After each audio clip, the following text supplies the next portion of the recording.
Welcome to GRUNG TV, the entertainment hub for news, views, reviews, and gossip.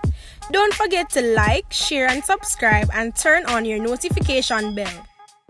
Welcome back to GRUNG TV. The police have arrested a man after a firearm was reportedly found inside his home yesterday. According to the police, one Jenkinson 9mm pistol was taken from a basket inside a house on Fiddles Road in Kingston 13 during an operation about 7:30 a.m. The house occupant, whose identity has not been released, was arrested and taken into custody pending charges. The police in St. Ann are reporting the shooting death of one man this morning along the Mount Olivet Main Road in Runaway Bay during a shootout with police officers. The deceased is yet to be identified. According to the police, about 12:30 a.m., officers from the mobile patrol team were in the Runaway Bay area when they received information about a loud noise in a section of Mount Olivet.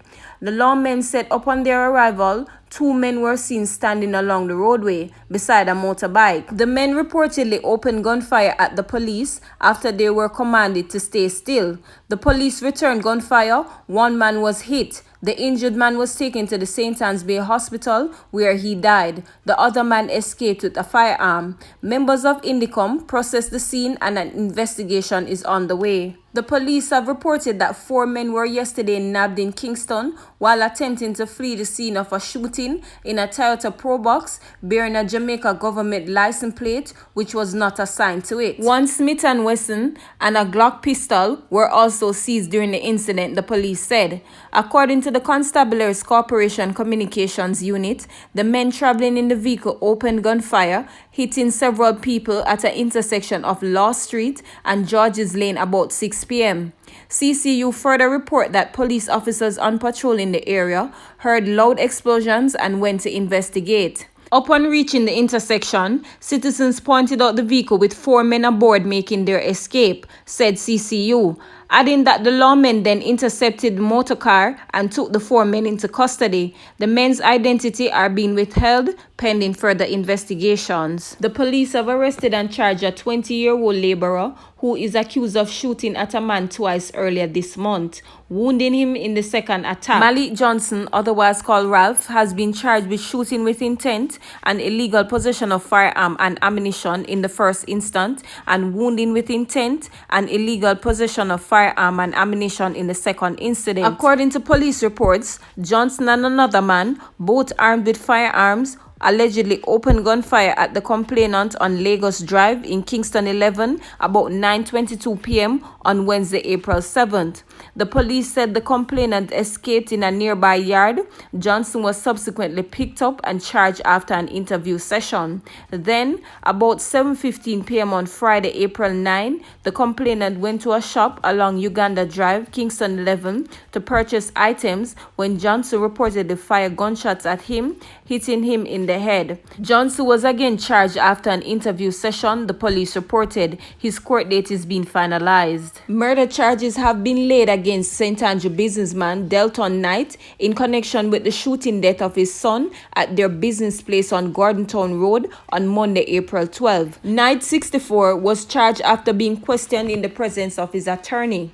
Reports are that about 9:45 a.m., an argument developed between Knight, who is a licensed firearm holder, and his son, 38-year-old Ruel, during which Knight brandished a firearm and fired shots hitting Ruel in the chest. He then fled the scene.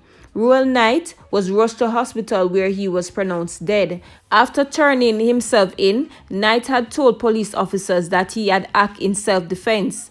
Delton Knight's court date is being finalized. The police shot and killed a 27-year-old man, Jonoy Titiman Dixon, during a reported confrontation on King Street in downtown Kingston just before 6 a.m. on Sunday.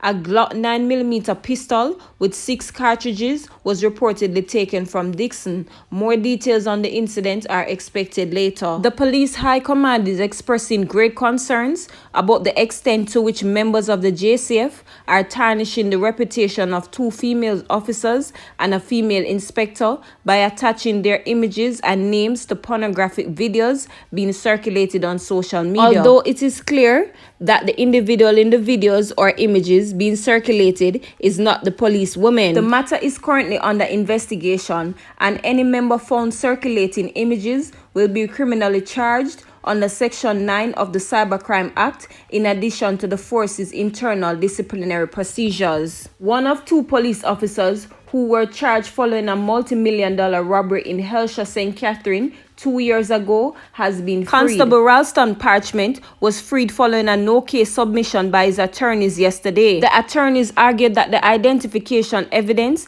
against their client was weak and Mr. Parchment was not properly pointed out by the witness. His co-accused, Constable Ronique Pearson, will return to court on May 6. It was alleged that on February 20, 2019, the cops robbed 2 residents of $17 million in cash and jewelry. A third policeman implicated in the incident reportedly fled the island after being released from custody. Following numerous calls, concerns, and queries directed to Jamaica Constabulary Force, along with decisions in the public domain, it is evident that a number of persons are of the opinion that the fraudulent registration plate used on a motor vehicle that was intercepted by the police after the commission of a crime on Friday, April 16, is the personal property of a commissioner of the police. We are stating categorically that all vehicles issued to the constabulary are registered to the commissioner of police, and as such, all communication as to ownership is referred to as the property of the commissioner of police,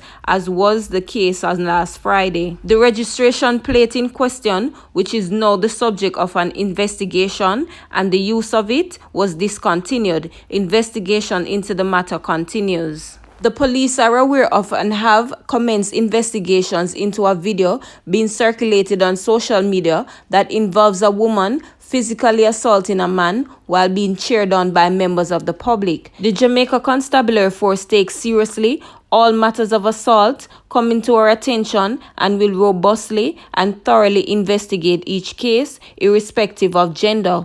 We are appealing to the man in the video to make contact with the police immediately in order for us to progress the investigations. The police are also asking anyone with information about the incident and or who can identify those involved to make contact with the nearest police station or the police 119 emergency number. Police investigations into allegations made against Dr. Dayton Campbell have concluded. After extensive investigations into the claims that were made by Karen Cross via social media against Dr. Campbell, the police have found no basis to allegations that were made. Although a formal statement was given by Ms. Cross, she provided no evidence to substantiate the claims that she made, nor was she able to provide any person interested in making a complaint against Dr. Campbell. Neither Ms. Cross nor anyone else provided anything that could establish the allegations as credible. As such, the investigation into the matter has come to a natural end. However, if Ms. Cross or any other person wishes to provide credible information about this matter at a later date, we are willing to reopen our investigations. The constabulary treats allegations involving the abuse of children with the greatest seriousness and are duty-bound to investigate them to ensure the safety and protection of the nation's children.